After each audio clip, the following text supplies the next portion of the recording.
Hi and welcome to this video on the Fiat Tribute T669. I've had her about 6 months now, since November last year, and I've done a number of modifications to it and major service items as well. So I thought it was due for a review and a walk round so you can see exactly what I've been up to as I'm now ready for the season ahead. Let's take a look.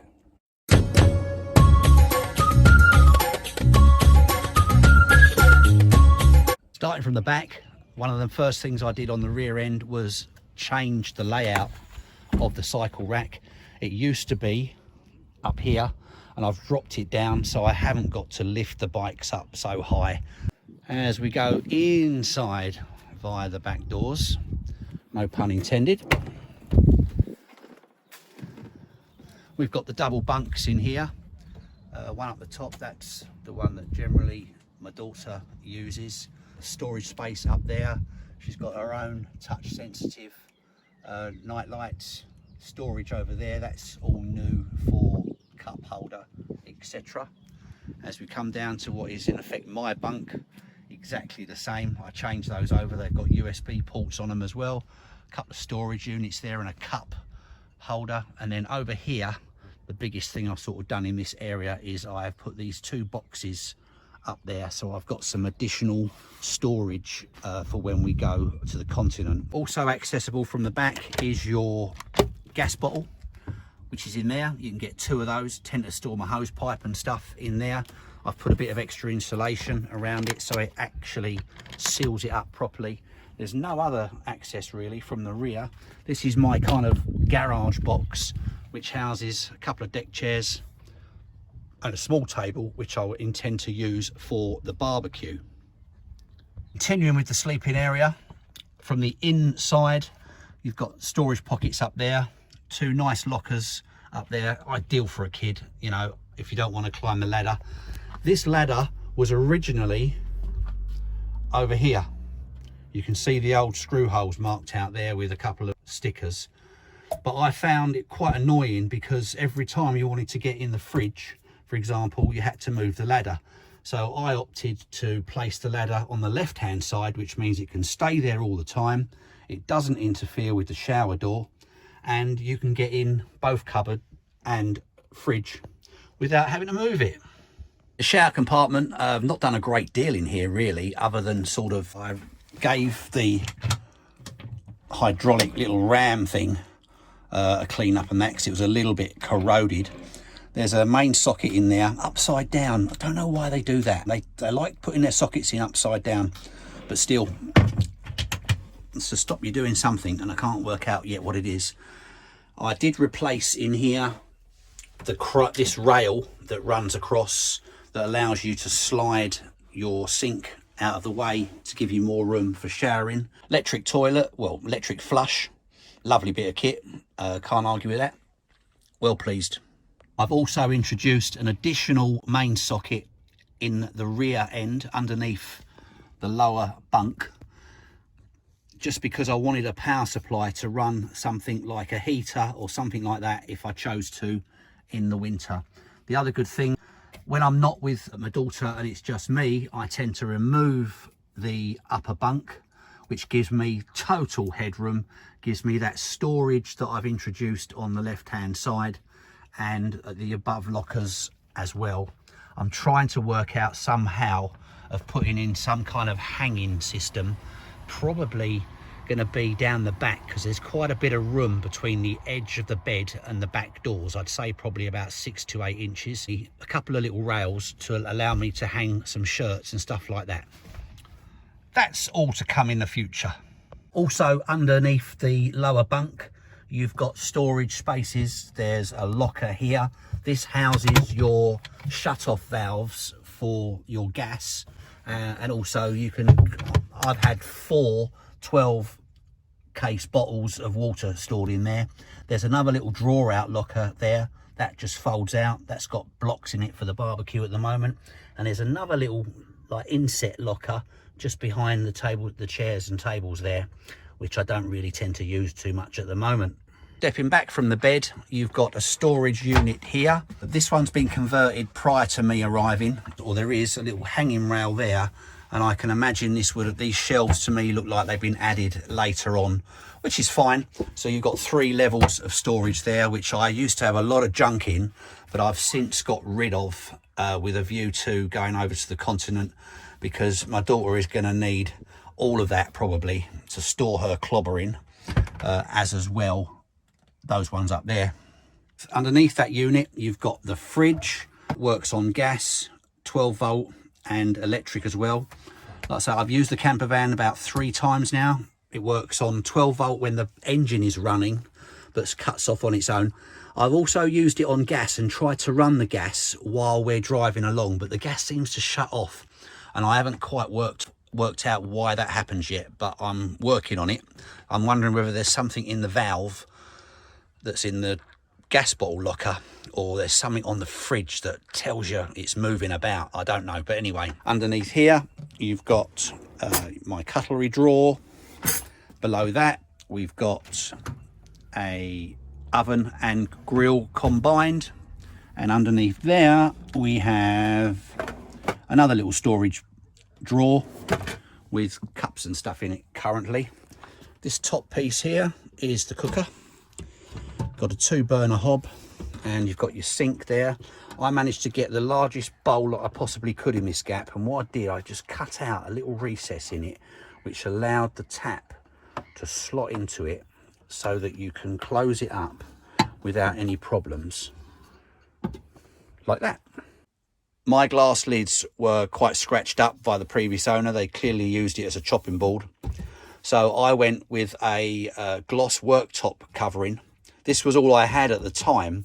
It's been down a few months, but not had a great deal of use, so we will just see as time goes on how that works. What I should have done, or what I will do, is buy some black, and I'll black them back out. But the thing with black is it shows every little mark, so maybe these will work out well. These turned out quite close to the worktop anyway. They don't look wrong, but we'll see how they fare as time goes on. Underneath this table you've got a nice squeaky leaf which comes out, which enables you to quite comfortably allow 4 people to eat at the same time. My daughter likes to sit here when we're traveling quite a lot and using a tablet, etc. So I put in an additional, that was a nightmare putting that in, but an additional 12 volt USB socket with PD as well, so I can plug in my iPhone in there, or just an ordinary USB.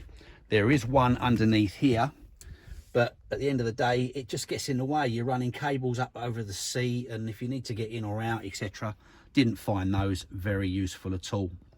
And I put in an additional mains socket over there. The table is your mains breaker and your junction box on the right with all your connections in it. One of the reasons I put this socket down here was someone bought some of these ceramic heaters. They work brilliantly, but they're not that energy efficient, and I decided that when I'm on a campsite and I'm paying a fortune for electric, I'm going to damn well use it. So these run at about 3.5 amps, but they're really, really effective. And you just slot it in your plug. You've got a remote control, and it fans out lovely heat. So I'm going to get hold of another one and stick that in the other socket that I recently just put in the rear, just to save my Truma system. Because if I don't have to use my Truma system, I'd rather not. It's an expensive bit of kit to replace, so why not save it and use something else if you can? And that conveniently just stores inside my fuse junction box unit, like that. Underneath on the floor there's another recessed storage area, which I'm currently using like for frying pans and grill pans that I don't currently tend to use too much, but nevertheless handy bit of space. Continuing with the overhead storage towards the front, there's a nice little locker there. I tend to put my TV in there when I'm not using it or traveling, but quite a nice bit of room there. One thing I've noticed with this is when I was doing all the wiring for a lot of lights and stuff like that, this unit, this part here is totally vacant behind there. There's not a lot in there at all. And I did notice during the winter that you got a bit of condensation in there. So I'm going to probably or cut out a nice little air vent hole and put a lovely polished stainless steel grill over that, just to allow a bit of air to circulate. Moving across, you've got your main control panels. Here you go. You've got your heating and your water system over there. This is your control system, which involves your inside temperature, how much water and waste you're carrying at the moment. Your battery, it's very faint because it's quite bright. It's at night. My vehicle battery is at 87%, and my leisure battery is at 72. Water pump all primed up at the moment, so that's basically all that there. And over there I'm storing my remote controls for the soundbar and the TV. Just above the kitchen, to make a bit more storage, I purchased these two little like floating shelves, which are on self-adhesive clear pads, which is what they come with. And I've put one little fixing screw underneath just to stop them jumping up and down. And I now need to work something out. These chatter sometimes, so that's a temporary thing, and I'm going to make something up to stop these 4 tubs bouncing around, because I hate rattles when we're underway.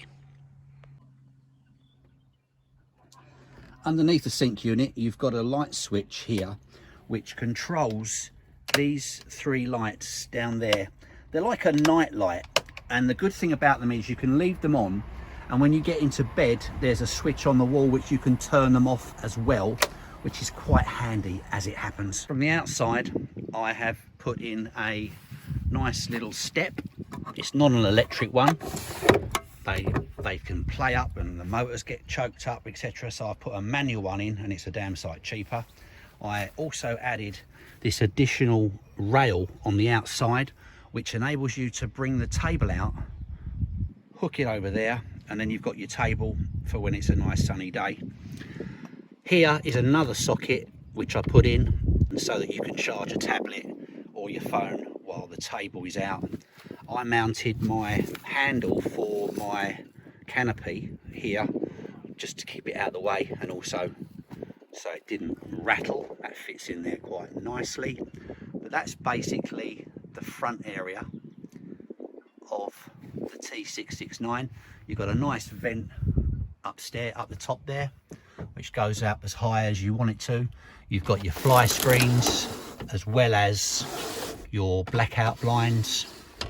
You can have a combination of both if it really floats your boat. It's entirely up to you. And exactly the same up the top there. You've got a main socket up there and your light controls as well. On the end of the sink and hob, you've got this one. This is where they vary quite a bit. You've got 3 drawers that slide out, basically. 1, 2, and 3. Quite handy. I would have preferred some kind of extension shelf to extend the area for when I'm cooking, because that's one thing that I still haven't dealt with that needs some attention. I was planning to put, there's enough room here between when the door's closed to put in a small table or a small leaf shelf, whatever, on brackets, and have that come out just to give me a little bit more work surface, as it were. I would like to have had something here, because the trouble with that plan is that you'll only be able to use it when the door is open, and if you're out in the winter then the door's probably not going to be open, so it won't be of any use to you. But I'm working on something. Maybe I can get something light and small enough that I can fix to this drawer front, maybe with a bit of support from behind, fix it to that drawer front, just so I've got something like that comes out to about here, just to provide me with an extra shelf for putting plates and stuff like that. I've also installed my LED light strip, which you can just about see running the entire length of the van. Well pleased with that. Looks really great at night. Moving on to the cab, you've got 2 captain's chairs which rotate all the way round. Haven't done a great deal in here. I did put in a reversing camera, which is okay. There's the thing with the reversing cameras, which I think is probably the best tip that I can give you, is situated up there, just above the brake light. And at night, what tends to happen is if you're braking when that camera's in use, it tends to go a bit blurry because the light confuses the camera. They do another one where the camera is fitted in as part of the actual brake light bar. I don't know whether they're any better, but I can imagine because of the sudden change in light that they're going to be a continuous problem. But it's good enough to allow me to not hit whatever's parked up behind me. So cracking on with the front cab, this area here under the passenger seat, there's a big black box that contains your jack and your tools, etc., for lowering your spare wheel if you've got one. I have fitted one. I've done away with that box and taken the jack out and all the relevant tools and tied them together and put them inside here. And on top of that, I've been able to get all my additional tools, spare tape, my electric pump for tire inflation, footballs, etc., and spare bulbs and all the bits and bobs. And I've still got a bit of room to spare. So I've just created a load of storage space, and that's everything to do with the running of the vehicle, fuses, etc. They're all stored in there. In terms of the captain seats, I don't know if you experience this same problem. When you swing these seats round, mine used to go bang like a metal to metal problem that they had. It used to drive me mad. And basically all it was, it's where the bottom of this bracket here meets the stop here. So all I have done is I've taken a really hard piece of rubber and used a bit of really good silicone adhesive, and I've just stuck it. You can see where it's shiny there. That's where the metal lug underneath here. Can I get that? Can I show you that? Yeah, there it is. That there meets with that over there as the seat spins round. Mine now comes to a halt nice and quietly, and I've done exactly the same with the driver's one. When you're sitting in the seat, no banging. Oh, that improved it so much for me. Silly little thing, but why they couldn't do that in the first place, God only knows. Additional lighting in the cab, I put 3 LEDs up here. They are controlled. You can turn them on and off. You can have them at 100%, 25%, 50%, whatever you want.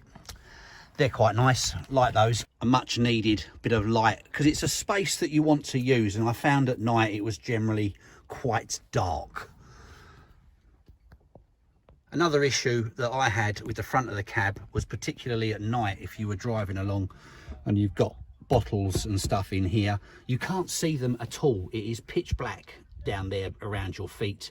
So I took the initiative and I have installed a strip of LEDs there. They can't be seen from this height. They don't create any glare or anything like that. But what they do is they light up this area and a little bit of the floor, so you can see exactly what you're doing. They're rigged in to the wiring that was part of the cigarette lighters, so they come on and off with the lights. I'll show you a picture of the cab at night now. I love it. I think it looks great. I have removed my cigarette lighters and I have put 2 PD sockets in, 2 USBs. They, again, if I turn the ignition on, they light up like that.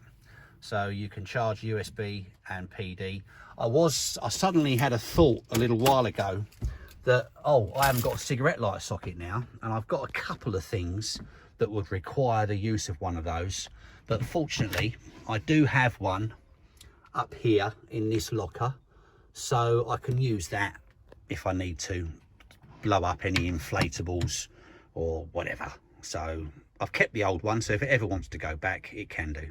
I haven't shown you yet, is under the +2 seats for travelling by the table. This is where my leisure battery is stored. Now it's only an 85 amp. I haven't had any problems with that yet, but I am going to change it to at least 100 amp. I haven't made my mind up yet with what I'm going to do in terms of solar and stuff like that. Maybe lithium, who knows. Your Truma system is here. It heats your water and it's your central heating as well. You've got about 1, 2, 3, 4, about 7, including the shower, hot air vents, so it keeps it nice and toasty through the winter. I have experienced that. I went a little bit further and bought a load of thermal lagging, so I've not done all of them. There is a pipe here. This one goes through the floor and runs outside the vehicle underneath. I have lagged all that and it made such a big difference to temperature, particularly when it was like 3 or 4 degrees outside. You've got your frost protection valve there. That will pop out if the water freezes up. It's got a little blue button just below it. They can be really quite temperamental. I found that if you were filling up your water, and it was 4 or 5 degrees, so everything was really, really cold, it kept popping out for quite a while until things warmed up a little bit. It's quite sensitive. It's there to protect your boiler and all your elements and stuff like that. It's a good thing, but bear that in mind. They can play up a little bit when it's really, really cold and the vehicle's been left unattended for a long time. During use, no problems at all. The Truma system, I think, is incredible. It does so well. It heats enough water on boost to have a nice 2 of us have showered one after the other without any issues whatsoever. It runs on the gas, it runs on the electric, it runs on the 12 volt, and it runs on a combination of them. So absolutely brilliant bit of kit, which is why I use those other, or I intend to use those other heaters when I'm hooked up at a campsite, just to save it really, because they're thousands to replace and I don't intend on doing that anytime soon. So a possible bigger battery, definitely, just to give me a little bit more stand down time when I'm roadside. Tend to use every single pocket that I possibly can. Currently, I don't have any window blind system other than the conventional reflector sucky jobbies that you stick on the windows. I'm still thinking about that. I've been looking into possible few mods for that. There's a new system out from Dometic, which is rather good, but also rather expensive. Yeah, it would be very nice to go for the new blind system. The new blind system works in a fashion where it's like a complete unit that runs across the top and pulls down, or it might even come up, I can't remember now, but it's one blind as opposed to the old style one which was in 2 halves. And it's the same for the windows, but they're about £1,000, and Dometic are basically, I think they're in Germany, and there's very little UK stock. If you buy them online, you're looking at sort of like 200 quid postage, which I'm not really willing to pay. And there's also, I need to address the one thing I noticed using those reflective window screens that you pop on, is the fact that you get a lot of condensation with those, and in the mornings throughout the winter there's plenty of moisture right across all the windows, and I just want to know whether or not they will combat that at all. Something else that I thought about, these polycarbonate windows, they're phenomenal really, because they are double glazed. So you've got an inner and outer skin, and one thing I noticed about these is that you don't get, however you've got blinds and shutters up, etc., you don't get any condensation from these whatsoever. So they are great from that point of view. Changing to the glass ones, which would make the vehicle certainly look more modern from the outside. Obviously the glass ones would sit flush to the bodywork of the vehicle, but the one thing that crossed my mind when it comes down to using the glass ones is they're a single glazed unit, which will mean they will condense up like no one's business through the winter. When you've got it at like 24 degrees in here, they are going to be wet and dripping everywhere. So I don't think I'm going to ever go down that route, because the double glazed polycarbonate ones are absolutely moisture free and they're superb. The outside, I think she's a pretty gorgeous looking camper van as it goes. I'm very, very pleased with it. We've got the full length awning, wind out awning up there as well. And then as we look down the sides, around here, you've got your mains hookup in there. That is your vent for your heating system and water when it's on gas. There's also a nice safety valve on this window which prevents you from running the heating when this window is open, so that the fumes can't come back into the cab. This is your cassette toilet locker, and this one here is the water fill, and that's fundamentally all there is to say about that. But yeah, I'm very pleased with it. There was a few little bits and bobs that needed to be done on it. She's got very low mileage on it, and she's only had one owner from new, and I have been through this vehicle meticulously, doing all the various jobs.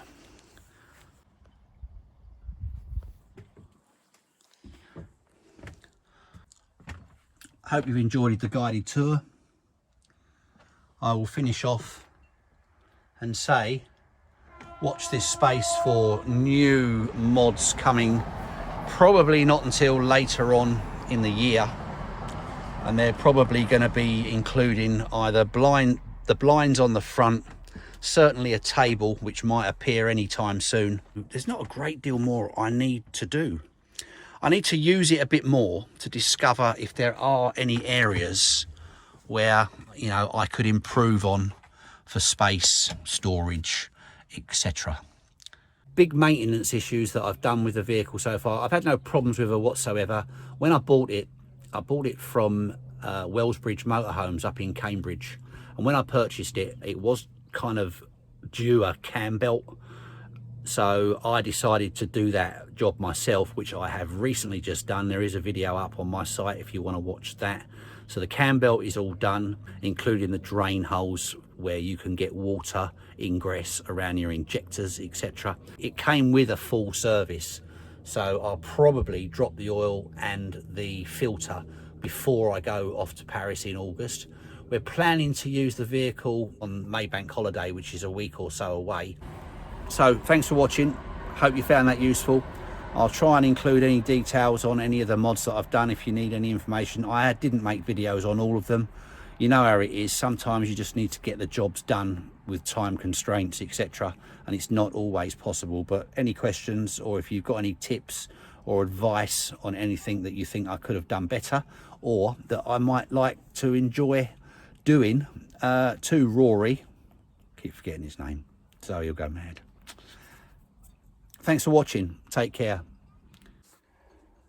Just before I go, a couple of little things regarding this as a camper van and why I chose this particular style of van against a coach built one or a bigger one, etc. These are compact without a doubt. You know, they sleep four, but four would be very cozy to say the least. Two is great. So there's compromises to be made. One of the most important decisions for me was overall size in terms of being able to park it and stuff like that. So a coach built one initially was not on my agenda because they're wider, they're higher, and they're, most cases, they are longer. The Fiat Ducato being a panel van conversion means that the integrity of the actual outer shell is superior to majority of coach built motorhomes. Now what I mean by coach built is the ones that are, the body is built on the chassis, so they basically bond and screw and glue and everything else, fiberglass, polycarbonate, pallet, whatever they're made of, but they bond the body, the outer shell, onto the body, the chassis of the vehicle, which you don't come across in a van build. A van build, the windows are all cut out, the doors already there.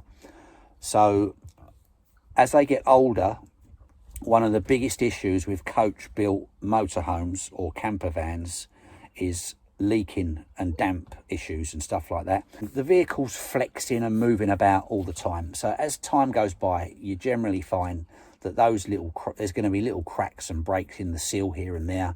Particularly the ones with the bunks that go over the front cab. I'm not overly struck on them because they're very tiny anyway, but they're notorious for damp issues because they move about, and they're only glued together with various bonds and adhesive. So that's why I went with the van. The other good thing about the Ducato van or the Citroen, it doesn't really matter, they're all the same size. This isn't the Maxi, this is the standard long wheelbase high top. Is the difference in costs when it comes to using the Eurotunnel or going on a ferry, or indeed in some campsites. They're much, much dearer. For the sake of a few feet more, you're paying a hell of a lot more if you intend to go on the continent. So overall, the Boxers and the Ducatos and the Relays as a conversion are far better in terms of integrity of watertightness and the external pieces, etc. And also they're better value, they're cheaper to run, and they are cheaper to get on ferries and trains and stuff like that. This vehicle does about 30, when I'm doing about 60, 65 to the mile an hour on a run, this does about 30, 32 to the gallon. Now, the coach-built ones, going back a few years prior to this, they were in the upper 20s, you know, mid to low 20s if you were lucky. So that's another thing to consider when you're thinking about buying a vehicle like this. But they are cosy, they are compact, but to be honest, it suits my needs perfectly. You can park it in a car park in Morrison's or anywhere else. They go pretty much in a standard parking space with a little bit of overhang, whereas if you go into the coach built ones, then you're going to be having issues. You won't get them in quite so easily. A lot less hassle overall. Anyway, I've got to go now because I'm going to be boring you silly. Hope you enjoyed the video. Like and subscribe, or give me some comments, or don't. Take care. Bye for now.